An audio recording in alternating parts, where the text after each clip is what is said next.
এই বৈষম্য বিরোধী ছাত্র আন্দোলনের ব্যানারে যারা নেতৃত্বে ছিল বিশেষ করে তারা কিন্তু লক্ষ্য করে দেখুন আপনারা যে তারা তাদের নেতৃত্ব মেনেই তো আমরা ছাত্রদল এই জুলাই আগস্ট আন্দোলন সফল করেছে।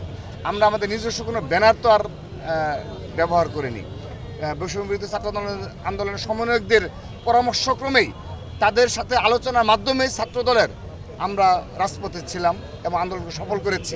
শুধুমাত্র এখানে কতিপয় সমন্বয়করাই কেন এই উপদেশটা কিংবা অপরাপরই হবে, আমাদের এগুলো নিয়ে সামান্যতম কোনো অনুযোগ নেই।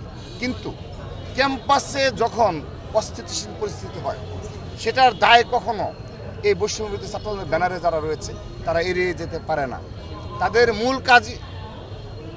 তাদের মূল কাজই হলো শিক্ষা প্রতিষ্ঠানে তারা নিজেরা পড়াশোনা করবে।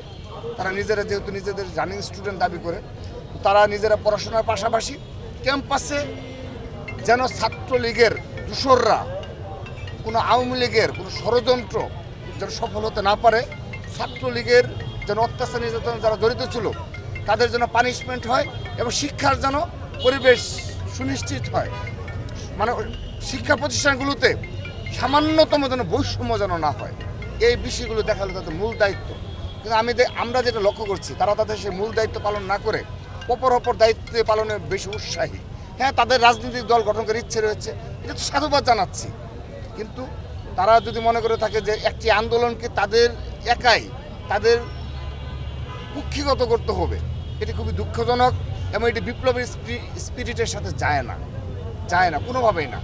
সেজন্যে সর্বশেষ বিশেষ করে অনেকগুলো ক্যাম্পাস কেন্দ্রিক সমস্যা ক্রিয়েট হয়েছে, কিন্তু বিগত 3 দিন ধরে এই আপনার কবি নজরুল সরকারি কলেজ, সোহরাওয়ার্দী কলেজ এবং মাহবুবুর রহমান মোল্লা কলেজের যে ঘটনা এবং আপনি যদি পলিটেকনিকের ঘটনা বলে থাকেন, এই দায়িত্ব কোনোভাবেই যারা এই বৈষম্য বিরোধী ছাত্রদের ব্যানার রয়েছে তারা এড়িয়ে যেতে পারে না।